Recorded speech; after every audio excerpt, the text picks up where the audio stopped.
Right, we'll get started. We've got quite a lot to get through, I think, in this session. Welcome to first of these afternoon's panels. So this panel is on MEMORISE, digital tools and formats to access former campsites. So we have quite a few speakers here today. I've informed one of our speakers has sent a video. He's unable to make it here. So just to give you a quick intro to everyone, we have Stephanie Billib, who studied history at the University of Hanover. Stephanie is head of communication at Bergen-Belsen Memorial and coordinates its digital tools and approaches directed at visitors and users with regard to both the public form and underlying structures for more than 10 years. We also have Richard Calusi, if I'm getting Calusi right. He studied and worked in computer science at Leipzig University. During this time, he has been conducting research at the interface of computer science and traditional humanities, investigating how computer scientists can support humanities researchers in their daily work in a non-intrusive and user-centered way. We have Mark Ellinghuis, is responsible for public educational programs aimed at visitors to the Bergen-Belsen Memorial, such as open guided tours, as well as various digital activities and projects. We have Elisa Ramak? I do apologise. She's a PhD candidate at Radboud Institute for Culture and History, research analyses, digital engagement, memory and learning of heritage on Nazi persecution with 3D reconstructions. She has 10 years of theoretical and practical experience from heritage restoration and conservation. And within MEMORISE, she focuses on user testing of digital prototypes. We also have speaking Cathrin Steiner, studied English linguistics at the University of Vienna and is pursuing a master's in computer science at the University of Bath. With nearly 10 years in the arts sector, she specialises in arts administration and international projects. As project manager for MEMORISE, she shapes the app and the platform. We have Paul Sommersguter. Yeah, studied media informatics at Vienna University of Technology, specialising in design. With over 10 years of experience, he's worked in design agencies and the Austrian National Library, focusing on user experience design. In MEMORISE, he designs the mobile computer app and learning platform, ensuring engaging, user-friendly experiences.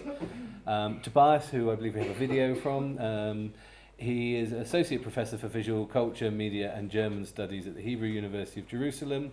He is co-initiator of the TikTok Shoah Commemoration and Education Initiative and partner in the Project Shoah Stories, learning about the Holocaust with short videos. He's a member of the hashtag Never Forget versus hashtag Never Happened media project and partner in the Horizon Europe project, MEMORISE. And then we first have Esther Rachow, thank you, is a PhD candidate at the European Forum of the Hebrew University in Jerusalem, where she researches how difficult history is taught and learned in the digital age.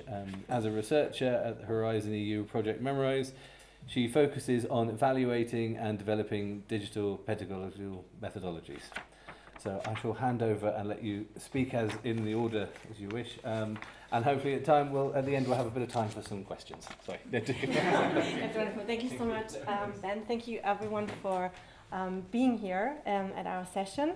You've heard we are a number of people from the MEMORISE team that are presenting, and there's even more people from the MEMORISE team at this expo present, which will probably be mentioned also during the session, and feel free to approach us also outside of the session, as we probably will use all of the time.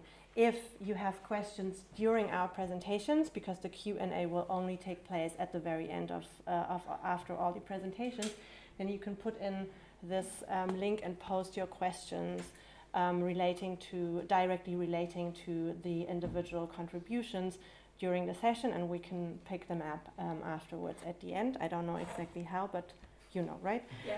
If you scroll down, there's also an option to ask them anonymously, because otherwise sometimes it shows you, and if you don't want to do that, we can make sure that it doesn't. Okay, super. Thank you so much. So I have the pleasure to introduce just in a very brief couple of minutes what MEMORISE is and a little bit the background of the structure of the whole project. It's a European Union, Horizon Europe research project that started in 2022 and will end next year. So we are in our third year basically, or almost in our fourth year. This summer, and it includes research institutions, cultural heritage institutions, and also different startups and companies and exhibition design. Amongst them, the University of Southern Denmark, the Hebrew University, Radboud University, the Bergen-Belsen Memorial, Westerbork, which is not present today, NIOD, which is as well a research institution as also a cultural heritage site, more or less, and different companies, Semantic Web Company, and also companies that will come up during the presentation that I will not take too much time to talk about. What MEMORISE does is, and you will see this in the different prototypes that we are presenting later on, to connect ego documents, diaries, letters, and artworks, as well as spatial documents, which are found at sites, and we connect them with state-of-the-art technology and digital tools. So the material cultural aspect is really very important in MEMORISE, and the combination and the connection and the contextualization of it, and you will see this throughout the presentations of our prototypes very well. Just to summarize a little bit the aims and the objectives of MEMORISE in general, MEMORISE tries to create infrastructures in order to help process a huge number of documents that are related to the Holocaust, that are kept at different sites that we are either working with or that we are offering our expertise to, and also our technical support to. And the idea is really to use the contributions that we have and test them at the memorial sites that we directly work with, but also to produce them for other smaller memorial sites that maybe, for example, don't even have the means, neither financially nor in terms of professional manpower at the sites to be part of this project directly. The idea is to create digital tools to present and narrate and engage with heritage of Nazi persecution, which we call here H&P. It's probably going to come up during the presentation again. So the idea is we create different toolkits and best practice examples, and we either use those approaches ourselves, or we also put together guidelines, ethical guidelines, and also pedagogical guidelines in order to be able to produce own produce own tools, or in order to help contextualize these tools in an educational way, or also in an ethical way. Our target group is a very broad target group, where we, which is framed more or less by the visitor groups of heritage sites, which are the groups that we have access to also in this research project on the one side, and on the other side, which are the groups that we want to reach. We heard a lot in the morning in one session that I was to extend the user groups, to extend the visitor groups, and look at different user groups. And what we are trying to do here is more to focus on the visitor groups that we have, and try to work with them and integrate them into also the development process.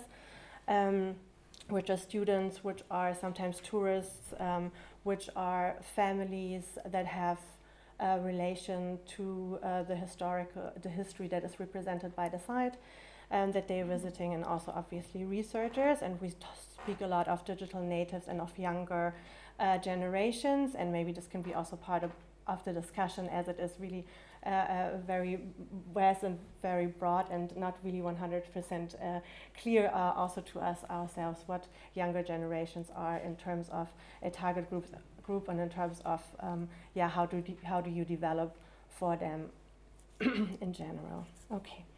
I also have the pleasure to introduce just in a couple of minutes one of the materials of a toolkit basically that we have developed, which is called Teaching Difficult History with Digital Tools, and which is about telling the story of Nazi euthanasia, and it's basically focused on one side, on the Bernburg Memorial or the Bernburg Euthanasia Center, which was one of 6 euthanasia centers all over Germany and Austria, in which about 7,000 people were murdered between 1939 and 1945 in focused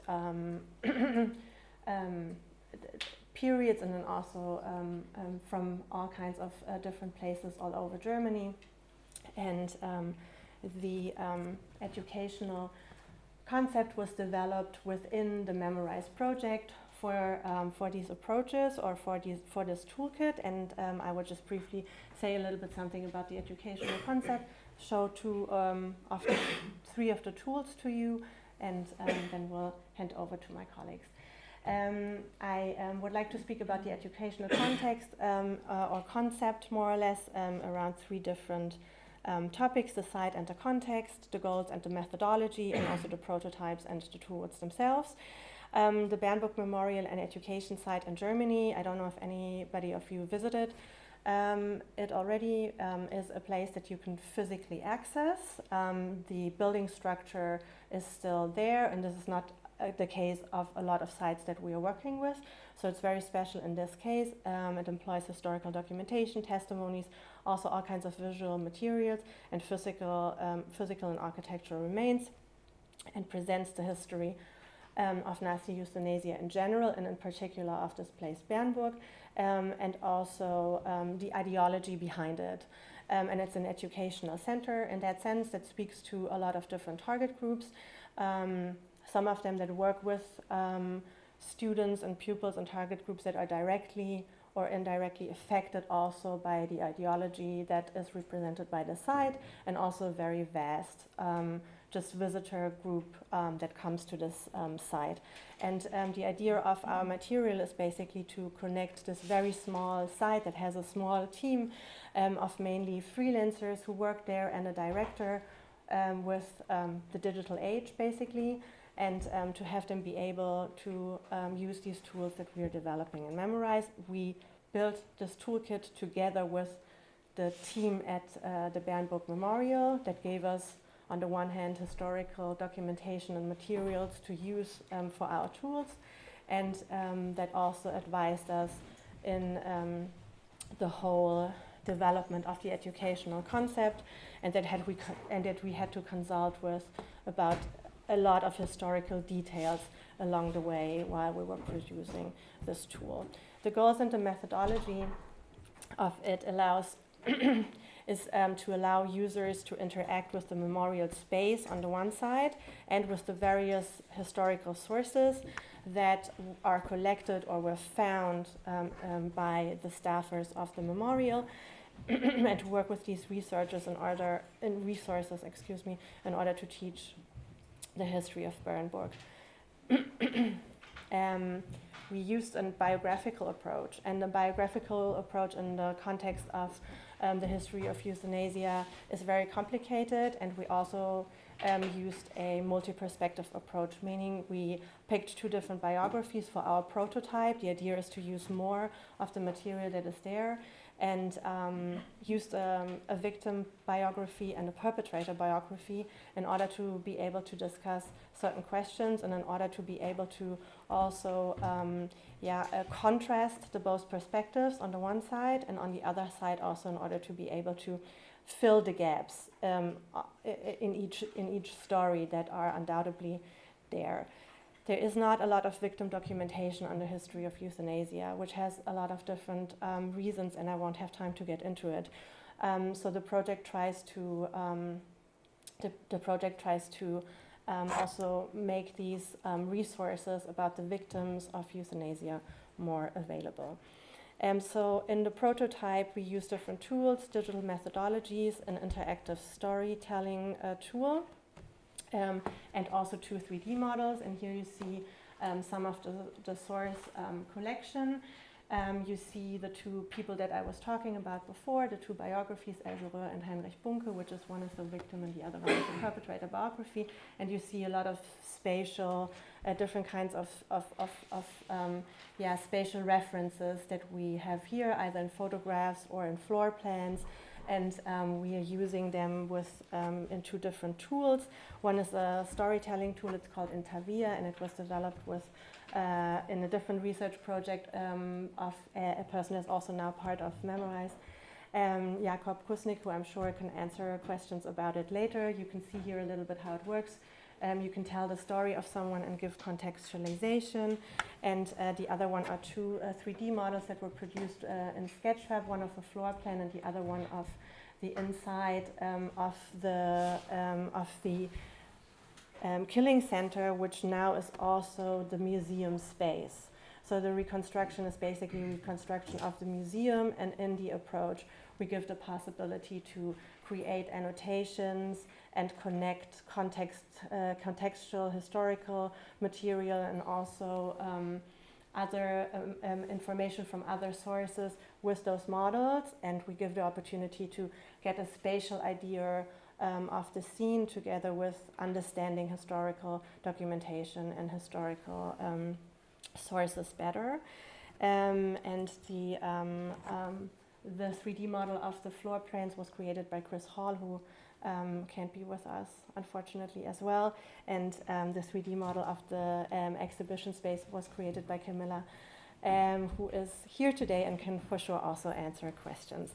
And if anybody gets curious how exactly these tools work, because I didn't have enough time to go so deep into it, especially because it's a very, very big material, come to our workshop tomorrow in the morning at 9 o'clock in this building in room 115, and we will try out the materials, and especially because we're still in the prototype phase of it all, we will also be happy to ask some questions about your experience, if you're willing to answer them, if you join the workshop, and you would support us very much in our work. Thank you.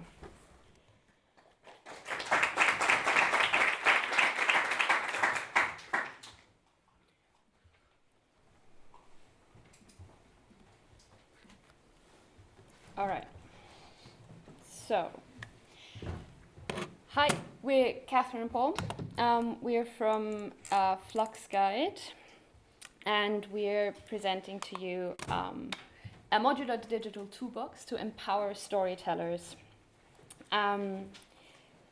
We are from Flux Guide, which is an app agency based in Vienna, and it specializes in user-centered design and knowledge transfer. And our goal is to realize meaningful experiences, and we're often involved in R&D projects, which MEMORISE is one of them, where we contribute with concept design, development, implementation, or just one of the many. Within MEMORISE, we're producing two products. We're producing a distant learning platform and a mobile companion. But for today, we're only going to focus on the distant learning platform, because otherwise it would be too much. So, who's the distant learning platform for? It was designed to cater to a variety of users. But for this, there's always two sides. There's the side of the storyteller and the side of the readers. At its core, the idea was that the storytelling part is taken by teachers and curators. So they use a content management system, they provide the stories, they curate them to provide them for the students, who might be, in this case, the consumers at the end, and read the stories that are specifically written for them. However, this tool was designed to also potentially work in a flipped classroom situations where students are actually guided through the process of researching and telling stories, and are then also provided with a toolbox where they can make them look fantastic and great and engaging for others. We are also interested to incorporate the general public who might also have stories to tell from ancestors or people that they know, and want to tell stories about people who might not be able to tell them anymore themselves. The main concept that guides us through the designing process and a lot of the MEMORISE products that we produce is humans take center stage.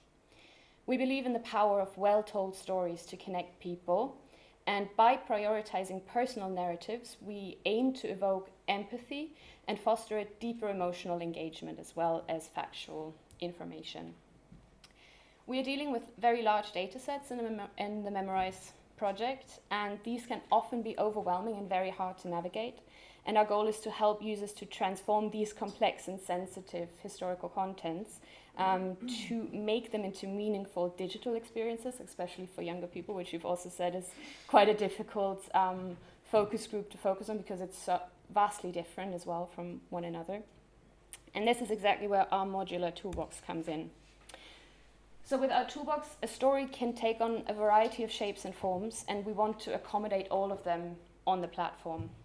We want it to make it possible to go beyond the normal sort of linear, predefined narrative and allow more flexible and impactful storytelling. Curators are given full freedom and tools to select modules and sort of put them together as they need and want them.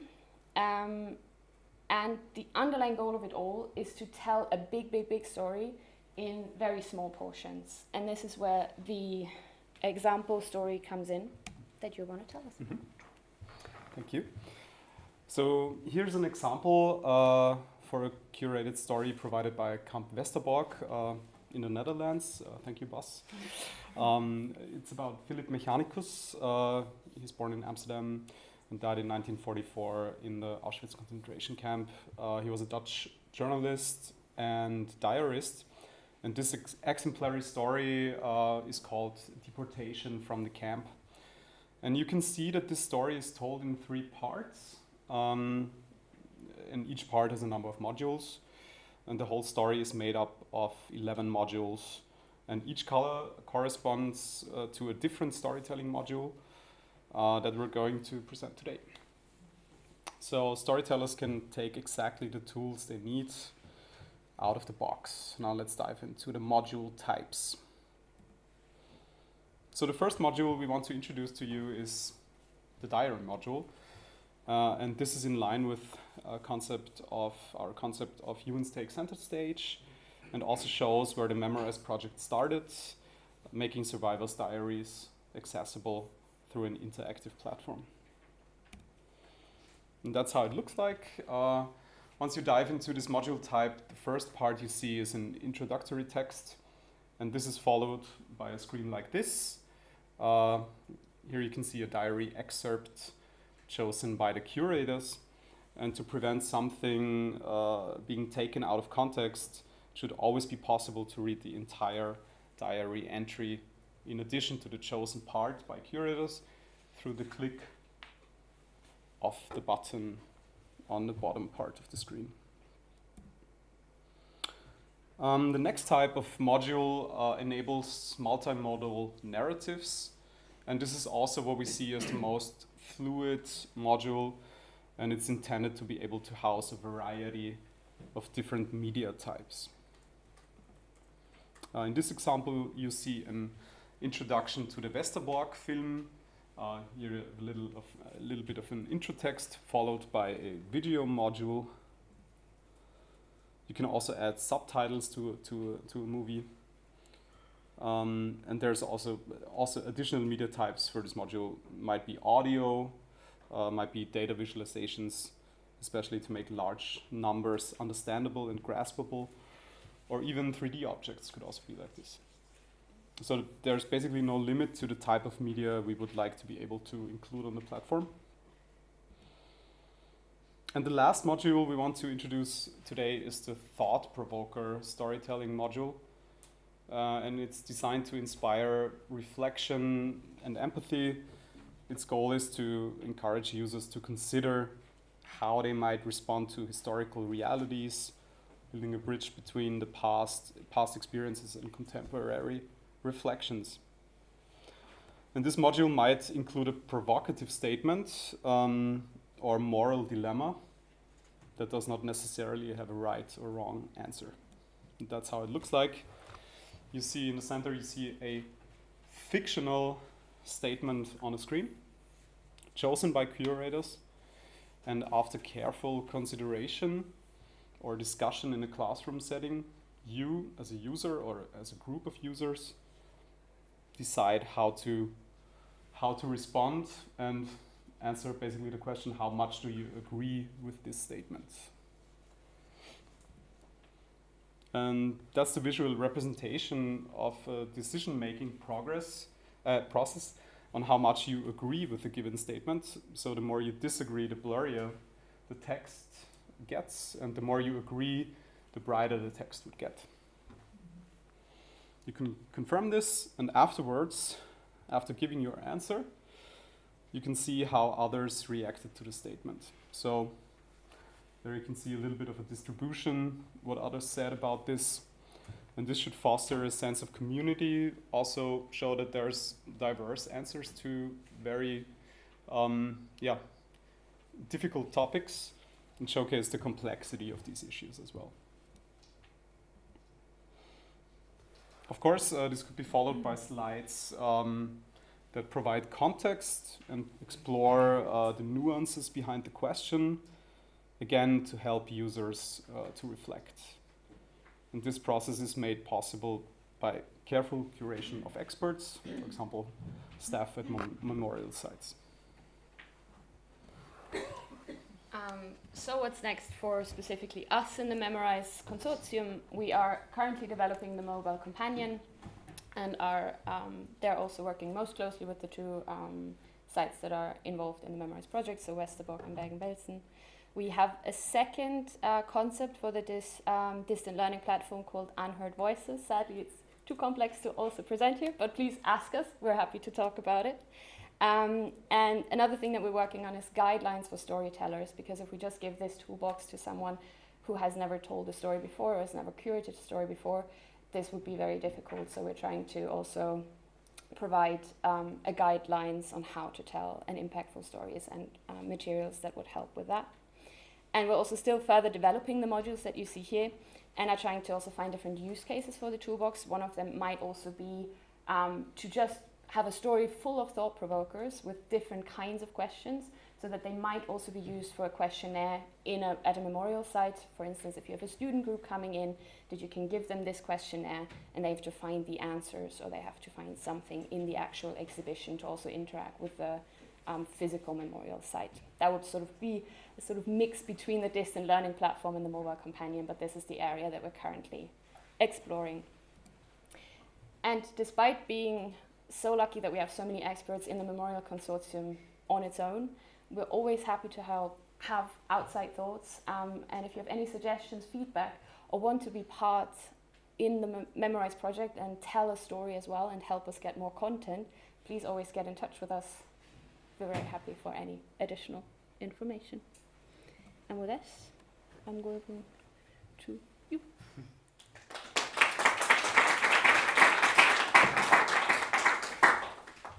First of all, before I start with my talk, we are aware that the Q&A link is broken. We don't know why, because we tested this in front of the talk and it worked fine. So please write down your questions in the old-fashioned way and ask us later. Okay, let's start with the comparative reading of document, or how to dive into multiple documents.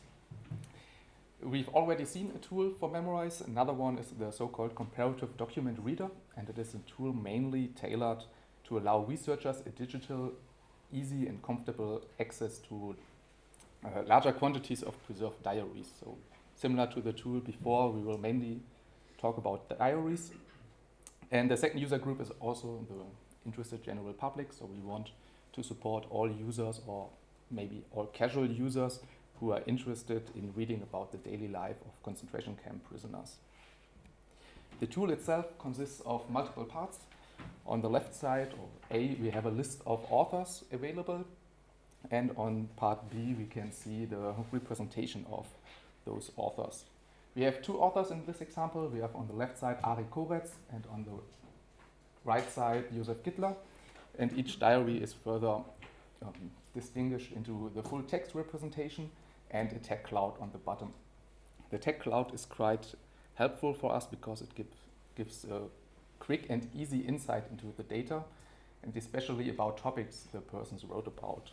So in this example we can see that the term Arbeit, which is German for work, was used the most for the diary of Ari Koretz, He used the term 275 times, and Gittler hardly used it. So we can see it almost hidden, but on the bottom right side of his tech cloud. In contrast to this, Gittler tended to write a lot about Jews, so German word is Juden, which isn't even under the most relevant terms for the other diary. We can use this tech cloud for some kind of investigation into the data. We will select the term Austausch, which is German for exchange, so a transport of persons, and we can easily get access to parts of the diaries where this term was used. So for Gittler, we can see for the 3rd and 4th of December 44 that he talked about this, and I translated this to English and will just read it out loud for you. So Gittler wrote, "Sensation in the camp. It is rumored that the Hungarian Jews are leaving for the exchange to Switzerland. Painter Seneca brought the news that there was a little hope of another exchange. I was given heart-strengthening medication by a fellow prisoner. Caesar buys me an extra half potion of soup for 100 grams of bread." So he's talking about a sensation, something very positive for him, because an exchange to Switzerland is associated with the liberation of the prisoners. So it is something he's looking forward to. On the other side, and on the same day, so also the 4th of December, Ari Koretz, who was in the same camp, wrote, "Today, the diamond workers, only the men, are to be sent out of our camp, and practically all those on the list as diamond workers.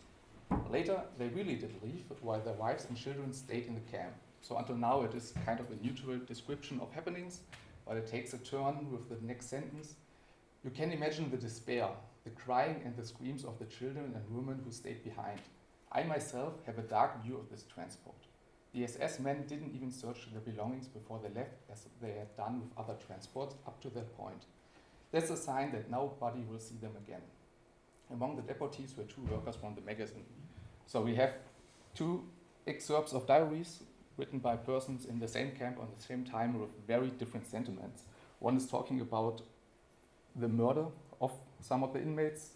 The other one is talking about the exchange as an indication for liberation. We can follow up this quick investigation with the text with the so-called calendar view, which is a highly visual representation of the text. So for the year 1944, we can see all months and all days, and each day is aggregated into little color tiles indicating that one of the authors wrote a text on this date. Getting back to the... this gives us an easy insight into the data because we can see patterns. So for example, we can easily see that Koretz wrote only in the second half of 1944, or if we go back, that for example, Josef Gittler in green wrote throughout the year at different times. Getting now back to the exchange topic and having a look at December 44, we can see the days of the 3rd and 4th, which we already investigated, and we can also see a yellow entry, so there's exactly one diary which talks also about this topic, which we didn't found prior. Clicking on the day results in us getting back to the textual representation, and a 3rd diary being opened on the left. This one is by the former inmate Weitzner. He writes a lot on this date, and I will just pick up a couple of sentences. On Sunday, 3rd December, my wife sews a rucksack out of the bag, so we'll be able to pack our few belongings better. So he's clearly talking about the preparation for the transport. The news is circulating that we are leaving at 4 a.m. on Monday morning for an unknown destination, and the packing begins. About 2,200 people are together here, and we walk slowly along the prescribed path to the railway tracks, where 40 cattle wagons are already waiting for us, so that we are once again crammed in and locked up like animals. In the end, the carriage door is locked at 4 o'clock in the afternoon, and the early winter evening has already arrived. It is dark in the carriage, and every now and then a match flares up, or a candle is lit, guarded with fear. So this is another diary talking about clearly the concept of transport, but he is actually part of one of such a transport. He isn't unknown of his destination at this point, but later he will know that he's going to Bernburg, which is the same camp Gittler and Koretz were at this time. this little use case hopefully showed you that it can be very interesting to have such diary entries read side by side, so a comparative reading, because diaries are very subject in their nature, and especially talking about different concepts like the exchange can have very different interpretations. And we need to, especially when we want researchers to work with diaries, we need to have a quick and easy tool to give them access to the comparative reading of the documents. Like we've seen before, MEMORISE is still going until autumn 2026, so there's still some time left. We have some to-dos. First of all, we've seen only 11 authors right now, and we want to add a full set of data. We have about 40 diaries from Bergen-Belsen. We have more also from Westerbork and from NIAD. So there is a lot of data which can and will be included in the dataset, and this requires us to include also advanced filter mechanisms to prevent the user from having just a visual overload by, I don't know, being presented 120 diaries at once. Also, we want to integrate and add features and annotations from other MEMORISE projects. So we have teams that are not present here today that work on, for example, topic modeling or on the flight translation. So basically what I did manually is supposed to be part of the feature set later, that you can just take a diary entry and have it translated in your own language on the fly. Further, we want to include more linguistic analysis, for example, sentiment analysis. Lastly, we need and want to provide more extensive metadata about the authors. So, for example, the information that Koretz and Gittler were in the same camp is for us maybe available because we can talk with experts, but it's not available if we want to offer the tool also for more casual users. So having some kind of biographical information or overview of the metadata of the authors can be quite useful and interesting. With this, I would like to conclude and also ask you to give us your thoughts.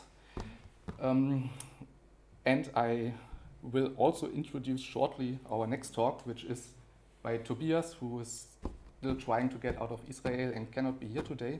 So he has pre-recorded his talk, so please bear with just a 10-minute long video of Tobias. When we think of testimonies from the time of Nazi persecution, we often picture official documents like transport lists, written accounts from survivors, or video interviews. But some prisoners also expressed their experiences through drawings and paintings.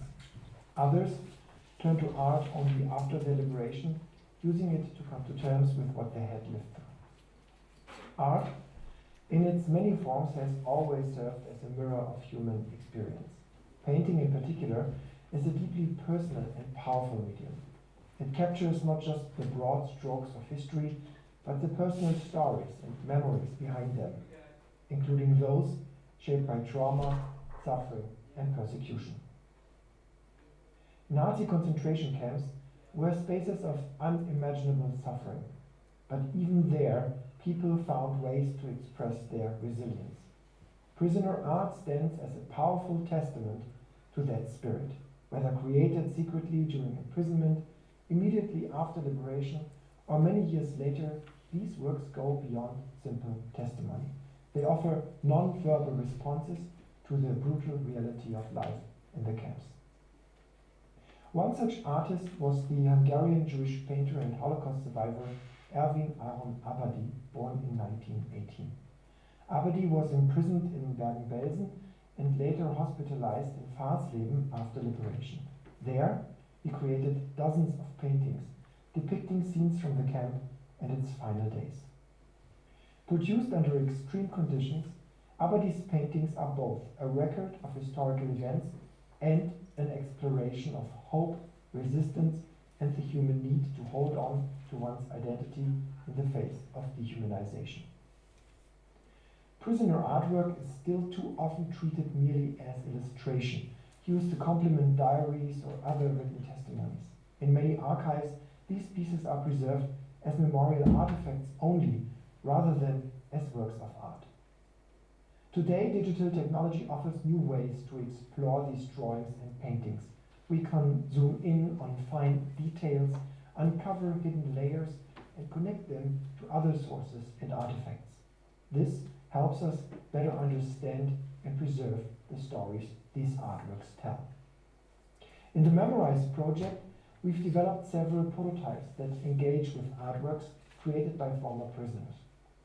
These digital tools help make this unique visual heritage accessible to wider audiences, and their aim is to encourage active engagement with the legacy of Nazi persecution and to inspire a deeper interest in historical learning. The Artwork Object Explorer is an interactive database that uses object detection to analyze prisoner artwork. It supports both correlative and qualitative analysis by identifying visual elements across the paintings. Users can filter the collection using metadata, explore commonly detected objects in a word cloud, view the geographic distribution of artworks on a map, and browse the images in a gallery format. Artworks related to Nazi persecution often feature specific motifs like watchtowers, prisoner uniforms, or barbed wire, sometimes rendered in symbolic styles. This can make user detection challenging, object detection challenging for conventional AI tools, which are usually trained on modern photographs and pictures. To address this, computer science student Alex Alonso Vargo from the University of Southern Denmark applied a method called zero-shot object detection. This technique allows AI to detect objects based solely on written descriptions, even without prior visual examples. Two such models were tested on a collection of nearly 2,000 artworks. With this method, users can see AI-generated detection frames on the artworks, manually edit or remove inaccuracies, and add new collection-specific labels. They can also explore detected objects across the collection and identify recurring themes and visual clusters. The 2D Artwork Explorer is an interactive tool that lets users engage with prisoner artwork in greater depth. It features the watercolor painting perspective view of the Bergen-Belsen camp made in 1945 by Erwin Aberdeen. Users can click or tap on individual objects or areas in the paintings to access background information, for example, about SS personnel, about food in the camp, forced labor, or specific camp features like barbed wire or watchtowers. This interactivity helps the users understand the conditions in Bergen-Belsen and the daily struggles of its prisoners. Not all elements in the image are interactive. The ones that are have been manually annotated. Looking closely at the structure and details of Aberdeen's painting reveals just how complex artworks by concentration camp prisoners can be. Much of their impact lies in composition and color, even when artists had to improvise with materials, due to the lack of proper tools or surfaces. The Artwork Composition Explorer expands on the 2D experience by letting users interact with the different visual layers of a painting. They can hide or reveal elements to see how composition affects meaning and emotional impact. This interactivity helps users understand how landscapes, figures, and objects work together to tell a story. With this tool, they can explore the spatial structure of the artwork, examine how visual elements relate to one another, and even build their own interpretations by combining layers and reflecting on what these compositions mean to them. In our alpha testing, one participant described it as a completely different level of perception. Before using the tool, they had seen the drawings mainly as evidence that creativity existed even in the camps. Afterwards, they saw them as fully fledged historical documents revealing the world depicted in a picture. Participants also appreciated the tool's simplicity, calling it self-explanatory and accessible for a wide range of audiences, from students to educators and museum visitors. The 3D Prisoner Artwork Explorer takes the experience one step further by transforming two-dimensional paintings into immersive 3D environments. Users can enter these three-dimensional versions of the artworks and navigate within them. They can follow a guided tour with annotations, or they can explore freely using what they've learned in the 2D Explorer to deepen their understanding. Each journey begins with the original painting, paired with historical and biographical information. Users then move through a curated sequence of camera views accompanied by text and audio explanations. Along the way, they can step into contemplative spaces where additional materials like related artworks, photographs, diaries, entries, or letters add depth and context. Chris Hall, the tool's designer, describes it as an invitation to jump into the world from the artist's memory and follow a story through the details of the painting. It's a more engaging experience, he explains, than simply looking at the flat version of the artwork. Currently, the MEMORISE website offers 4 such 3D artworks, 1 each by Leo Koch and Otto Birman, and 2 by Erwin Abadi. These prototypes, based on visual heritage of Nazi persecution, aim to build critical thinking and analytical skills while promoting a deeper understanding of the cultural heritage of Nazi persecution. They show that prisoner drawings and paintings are complex, multifaceted sources. They are not only works of art, but also historical records, memorial artifacts, and personal testimonies, each offering a unique and irreplaceable view of camp life. By combining distant and close reading approaches, users can explore broad historical patterns as well as the intimate details of individual artworks. This dual perspective reveals new insights into recurring themes, visual languages, and historical connections, and helps us uncover the deeper meanings and personal stories embedded in this powerful visual heritage. Thank you for your attention.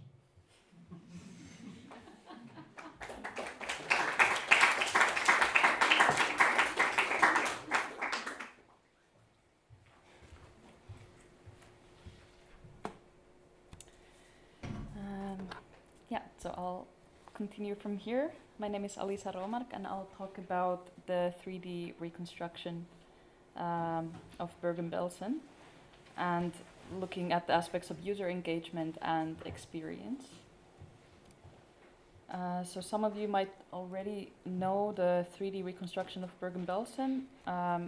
It connects the modeled camp space with historical sources, and it was already initially developed over a decade ago by Specs Labs and Iodine with Future Memory and Bergen-Belsen Memorial. There's different ways that the 3D model has been used in VR view, also in augmented reality on the historical site, in panoramic view and so forth.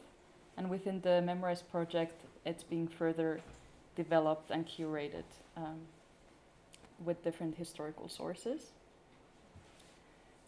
So during last autumn, starting from November to this April, the Bergen-Belsen Memorial hosted an exhibition for the MEMORISE project where many of the project's prototypes were displayed in the educational center, and one of them was the 3D reconstruction of Bergen-Belsen. And during the exhibition, we did collaborative studies together with colleagues from Iodine, also my colleague Esther Rachow. We did a qualitative study there, and with the input of our developers from Iodine and Sapiens 5. I'll focus on the quantitative methods here in this presentation. So we tracked user interactions of the 3D model, and this includes clicks, session time, navigation within the 3D model, and different sources that people engage with. And during this exhibition period, we had almost 900 sessions of different visitors. We also had integrated a survey where we got 189 responses during this period. For qualitative studies, we did a Thinking Aloud protocol together with Esther at the Memorial, where we asked visitors to narrate their experience of using the 3D model. And we recorded that, and we also did interviews with them about their experience. So we had several questions set out for these studies. The first one is, how do users interact and engage with the 3D reconstruction and the various sources that are curated within that? Specifically, what kind of themes and locations, items and mediums are people interested in? So what do they engage with the most? Also curious to find out to what extent people's demographics and their identity influence their session time and engagement with different themes and sources. And on the qualitative side, how do people or visitors experience the 3D reconstruction and the different kind of sources and narratives? So from the survey, we found that the distribution of age was mainly people, or the biggest group of people were between 25 to 44 years old who tested the 3D reconstruction. The second largest group was between 40, so small I can see it, 45 and 64 years old. And then we had people under 25 years old as the third biggest group. And slightly smaller groups of people who are a bit older generations. And the gender distribution was slightly more women, and then less than about 40% men, and then a small percentage of people who didn't want to disclose their gender or chose other option. Just generally about the data that we looked at so far, one of them that was of interest was what kind of curated sources were most engaged with by the visitors. And the number one item that was most looked at was the photo of the crematorium and the contextual text of the crematorium, which is not necessarily that surprising, I would say. But also the hut of the women's camp was on the most looked at items as well. And then we see two different artworks by former prisoners, the view of the Star Camp by Louis Asher, and extension of the kitchen hut. But most of these most looked at materials are also visual, so you have lots of photographs and artworks and one contextual text. And when I say contextual text, it's a text that is curated by the memorial taken from their exhibition. We also try to look at if there's differences between gender and in what people engage with. And when we looked at what women engage with the most, the first was witness text talking about the new arrivals in the women's camp. And the second item was a picture of the hut from the women's camp. And then the daily routine of camp for Polish prisoners, which was also a witness text. And then when we looked at the interactions from men, the most popular was a gate to Bergen-Belsen camp, a photograph of that, then the photograph of the crematorium, and a contextual text of the crematorium. So you do see slight differences there. We also looked at the engagement with different mediums. So we categorized the mediums into artwork, witness text accounts, photographs, contextual texts, scanned documents, which are original documents digitized, objects, so those are photos of objects, and witness audio accounts. And the most popular by frequency of clicks was artworks, and then witness text accounts. So these are both kind of more personal sources. And then you have photographs and contextual text as the next most engaged mediums. And in terms of age, you do see differences in what different age groups engage with. But so far, I cannot say exactly what that means. It hasn't been statistically looked at. But there are differences that would be interesting to dive into more. Then my colleague Dante Avigno also performed a statistical analysis on the data. And in terms of like how long people spent on the interactions or spent on the digital 3D model, we didn't really see this like significant difference in participants regarding their age group or their knowledge of World War II or personal connection to Nazi persecution heritage. But there was very high significant results in terms of what virtual locations were most visited. So this is confirming that some locations are consistently attracting more attention than others. And I'm going to visualize this over here. So this is a heat map where it shows the ones that are on the red or warmer colors are more visited. And here you can see an overlay, that's the crematorium.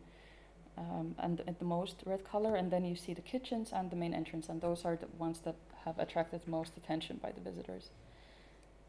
So I'm very curious to see also what, from the interviews of the visitors, what this tells to us, but you can conclude that certain key locations and themes are highly visited regardless of visitors' background. It didn't differ so much whether people were in different age groups, a different gender, their personal connection, in terms of visiting these they're kind of part of the overarching narratives, I would say. In the future analysis, we have a hypothesis that there would be some correlation between identity and interest in different themes and narratives, such as with the gender and interest in women's camp, for instance, and that personal material may be slightly more preferred than these so-called neutral materials in terms of textual and visual. But there's still a lot more to analyze and a lot of data to look through, so I'm curious to see what will come up. And then if you want to reach, I'm very happy to hear any feedback from you. Thank you.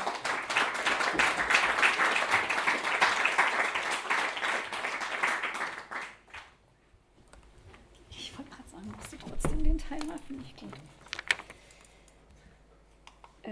Falsch rum. Okay. We are Mark and Stephanie from the Bergen-Belsen Memorial, and I'm not sure if all of you know, Bergen-Belsen is a memorial situated in northern Germany, and it commemorates the Bergen-Belsen prisoners of war camp and the concentration camp. It's more than 70,000 victims, and of course, also its survivors. Also, the memorial documents the nearby displaced persons camp that existed after the concentration camp's liberation until 1950. Okay. Yeah, sorry.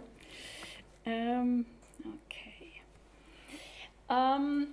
Going digital is quite interesting for us because the physical structures of the camps are hardly there anymore. Most of them were destroyed after the liberation and in the times afterwards. Today, the site is a cemetery with only very few actual traces of the camp's topography, so we need help in that.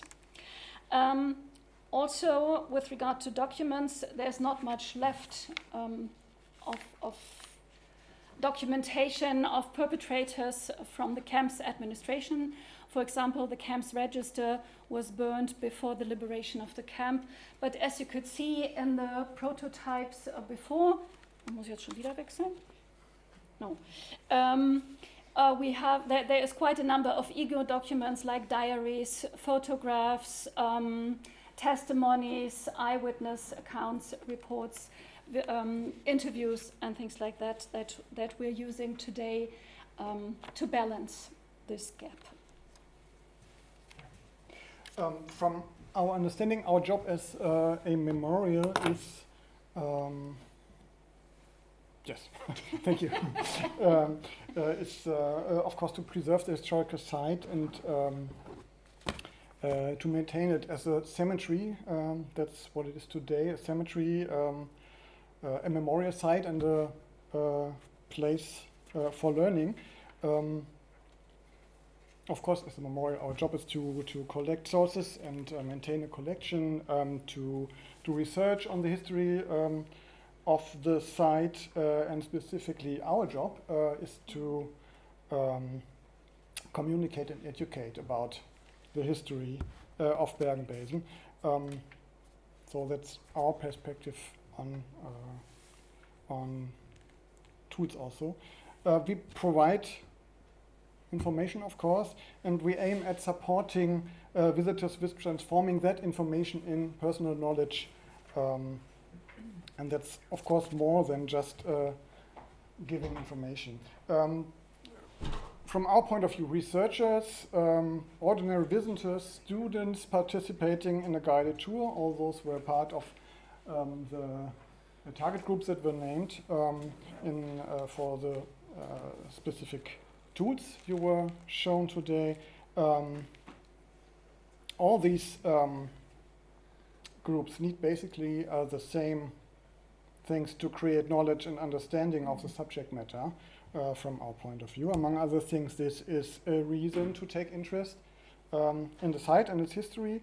They need the freedom to choose to engage with the subject at all, or not to. They need access to the site, to historical sources, reflecting multiple perspectives on the events. They need tools to engage with these sources and with the site on their own terms, according to their specific needs, their preferences, their learning styles, their abilities. They need transparency, that's very important for us, about the curation process behind the selection of material at their disposition. They need pointers to the underlying resources. They need the freedom to explore the site or the sources and to choose specific sources, to choose questions to discuss, choose themes to follow. They need tools and information to discover connections and context information. They need a space to reflect and share and discuss their findings and conclusions and perspectives. So that's what we try to do and to achieve. And we need tools for that. Yeah, we need tools for that, and that's why I engage with partners in projects like the MEMORISE project. Of course, we think that digital tools can help in going that direction, and also, of course, in our understanding, there's not just one tool that can serve all the different purposes, but we feel, and that is also our experience, just as like probably yours, it's usually a good idea to think of in different tools for different purposes and different needs. As Mark just said, in Bergen-Belsen, we believe that it is important to empower visitors and users, and that means that we want to leave the role as gatekeepers, and we want to hand decision-making processes to our users. So by this also strengthen their critical understanding and meaning-making processes on their own. With the help of such digital tools, we also try to increase accessibility and inclusion. That's a big topic also in our places today and in our sites. And of course, digital tools can help in doing that because they can easily be scaled and adapted continuously, at least ideally. And of course, they can also present topics and perspectives in various multiple ways and changing ways. So we think that is definitely an advantage. For that, of course, these tools, or rather perhaps these approaches, need to be observed and evaluated. We also talked about that during some of you heard about that with regard to some of the prototypes already. And this is important to us, of course, as well. So looking at the prototypes that were presented to you today, we picked 2 examples. Ich habe schon wieder vergessen. We picked 2 examples and we'll take a closer look at them. And one is the comparative diary reader that I was working on with Richard a bit closely. Of course, with each of these tools, there are also always chances and challenges. And for a memorial, it's great to have such a tool, but you need source material that is available, has clear use rights, is digitized, transcribed, and translated before it can be entered and then used. Once that's done, it's all fine, but that is, I don't know, a threshold perhaps, I don't know. In our experience, it very much depends on the memorial staff's focus, attitude, perhaps openness, or even awareness of the question and methods of digital research. And that can result that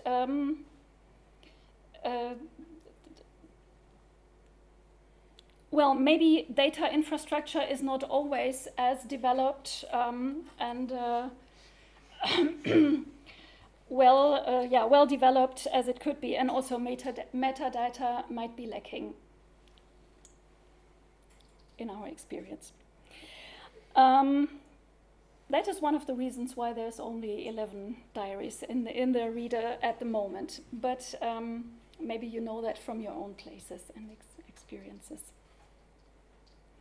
Of course, once all this material is in there, the advantage is really just immediately obvious, because it's a very easy access to in-depth research on a very high level, and you can discover connections, and for a researcher this is really great, I think. Still, going digital and trying out prototypes like that is important, because if you find a colleague who is interested in that and who sees the advantage of the result, then going digital with such small projects and tools can be an opportunity to accelerate the adoption of up-to-date methods among the memorial in general. Of course, apart from researchers, we think that this tool should also be used in educational programs. There is a great opportunity there and a great potential, of course. But that means that educators need to be trained, and that's again a very memorial perspective. We all know memorials face great expectations regarding their educational outcomes, but like many other heritage institutions, they're chronically understaffed and underfunded. And as in many other sites, our educational team is quite big and consists of also in part-time colleagues and freelancers who are working in multiple precarious jobs.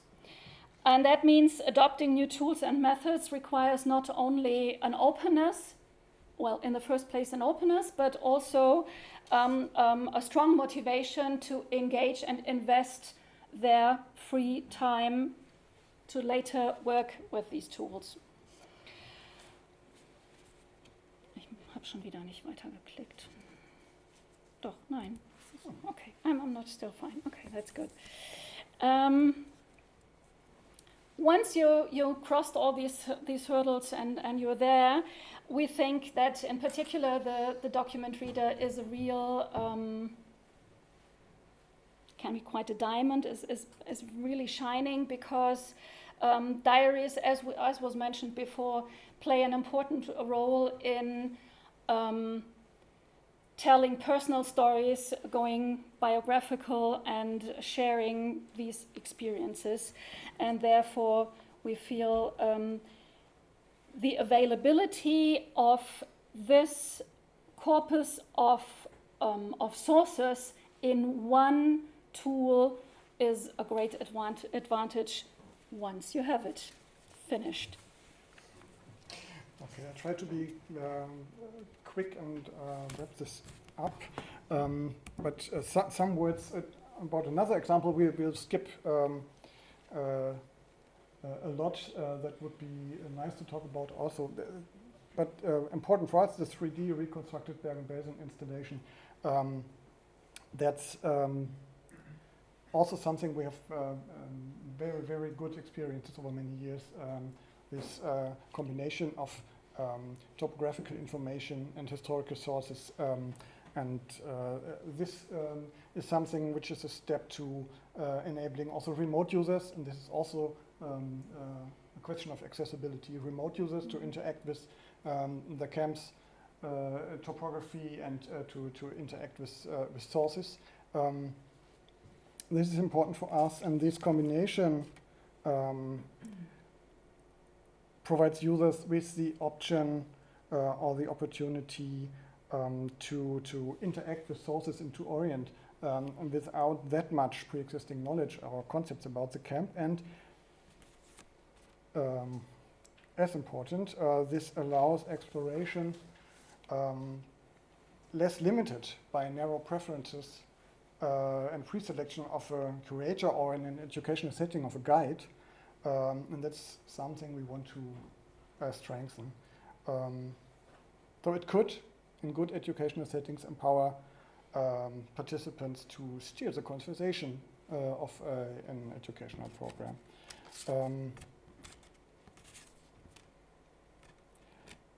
Of course, as with any visualization, the perceived completeness that comes from a 3D model must be countered by transparency, inherent transparency, and in an educational way about the fragmentary nature of historical knowledge about the site. We don't know everything about the site.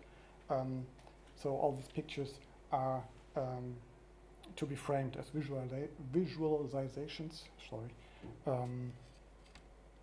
And last again, also this project gets hit by the lacking data infrastructure of many memorials, as ours also. It's just yet not up to the task of either providing a backend for those things or even for integrating results from those projects. So this is a regard in which a lot of memorials have to evolve. Try to cut it short. Maybe in general, last words. Maybe I skip this.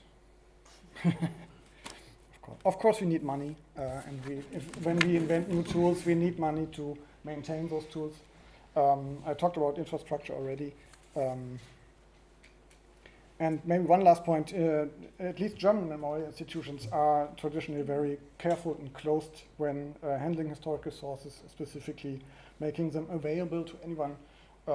They try to balance privacy and assumed responsibility for the survivors' testimonies with their mission to inform and provide access to sources, but this is often resulting in a bad general skepticism against any endeavors to make information available and to seize control over it. Of course, we think memorials should embrace approaches that empower users and should embrace openness and have to embrace openness if they want to encourage projects like these and specifically to make them, if they want to make them sustainable. And that's what we think they should do. So far. Thanks. Again, if you want to reach out, we are happy to get into a conversation. And thank you. And there's a URL of the project, and if you want to use it, I take this and this. Okay, thank you.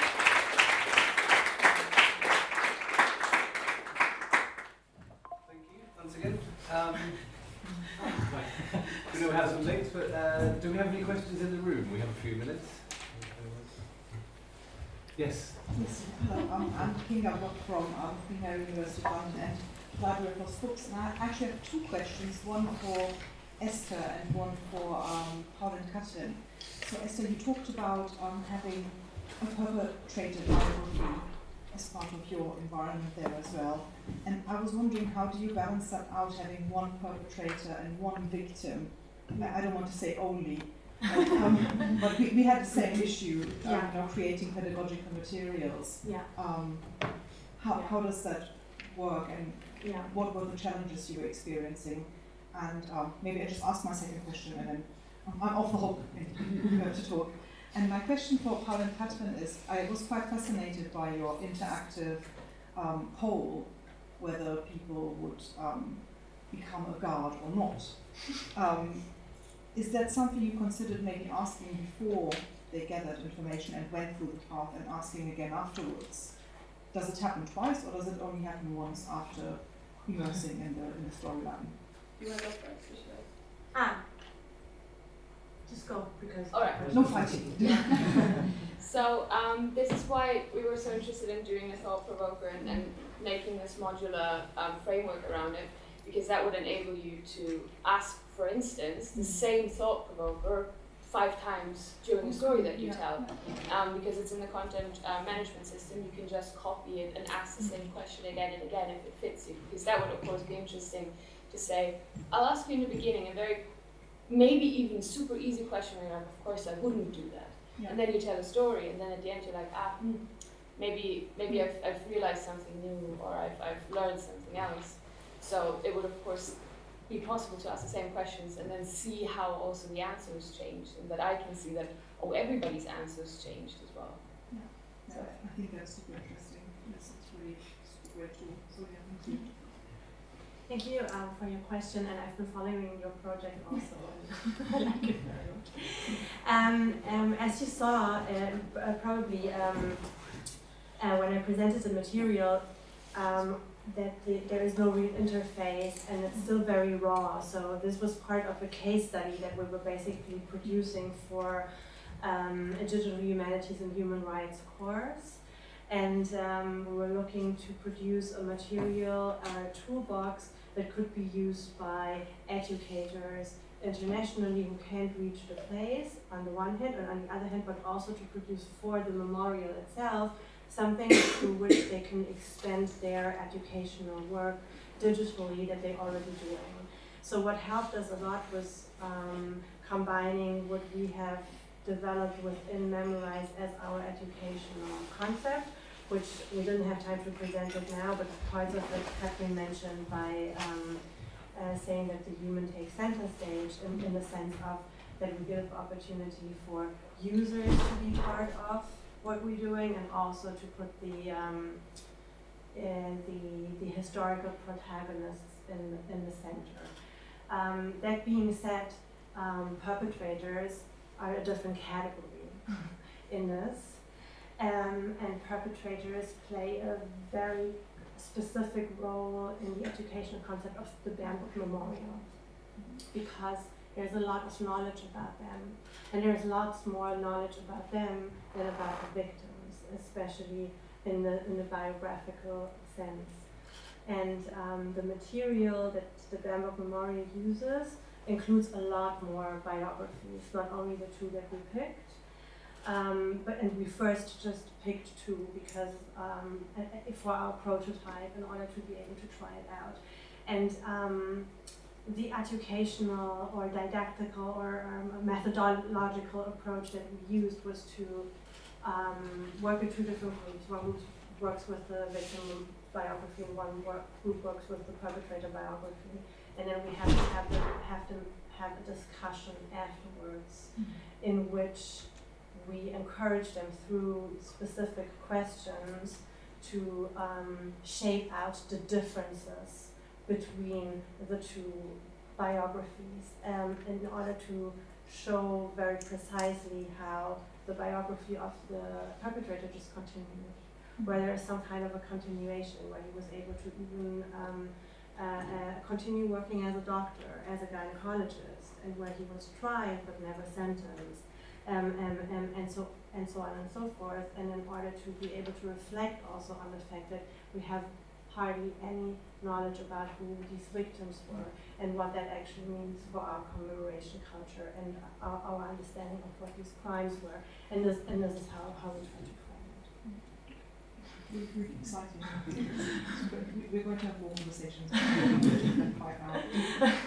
happy to. Do we have any other questions? Well, if nobody there is, my name is Eva Kanzer. I'm just a historian doing a lot of projects. I don't know, maybe it's a question for Esther or for any of you. I was just wondering, this is a wonderful project, as we all know, and I'm looking forward to see this all playing out, but how about the sustainability? So who's going to pay for the project to be still there in 20 years?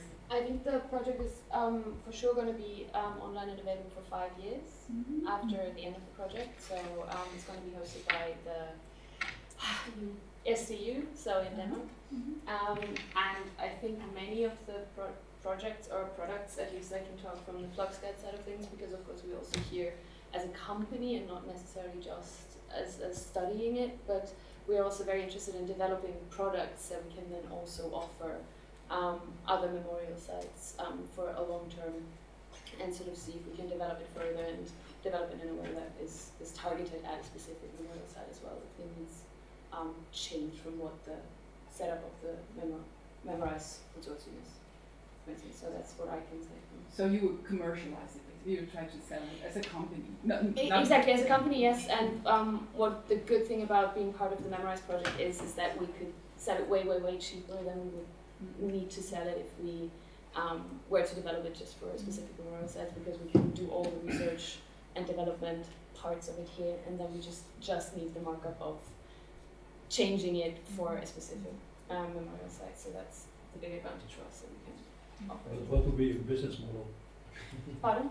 What would be your business model? Right, you can say selling, but what do you mean? What's your business model? We would go to different memorial sites or have them, hopefully with the outreach of the MEMORISE project and consortium, and then see where the interests lie, and then follow up on how they can use the two products that we're developing here, how they could implement them either on their website, if it's a distant learning platform, if we can do a specific sort of subcategory on their website for it, or the mobile companion for those memorial sites that don't have one, we could provide them with one. Or for the ones that have one, if they want to have a specific tour within the MEMORISE sort of sub or umbrella, that they would also be able to have it there. Maybe I can add. I think one part of the sustainability concept, and I mean, first of all, the EU requires us also to update on this topic, and I think the last year will be focusing also more on that. But one general goal of MEMORISE is also to provide smaller memorials with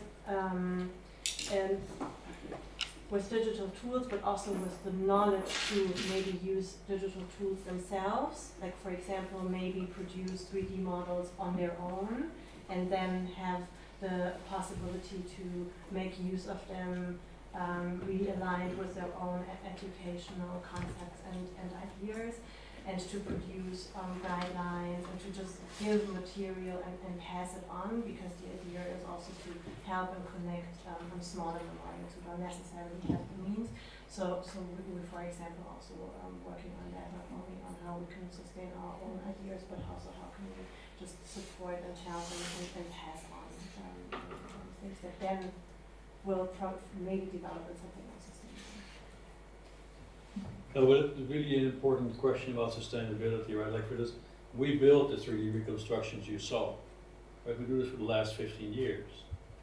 And if we also don't take ownership over sustaining it, it would have died a long time ago, okay? And this is an issue. And you see that for many memorial sites, the priorities are different, okay? And it's also an issue of priorities. So, and I think the priorities here are not aligned. these are also really important strategic discussions that we have to have as a community. Right? Where do we want to go? Right? Do we really want to, if you want, you know, stick to these sort of rather low-level interventions that will not be sustained, and we have a huge collection of you know, nice attempts, but nothing scales? Or do we really want to change our commemoration and education culture? Move away from the standard linear exhibitions that are very expensive and ineffective, complete waste of time and money. Let's stop do that.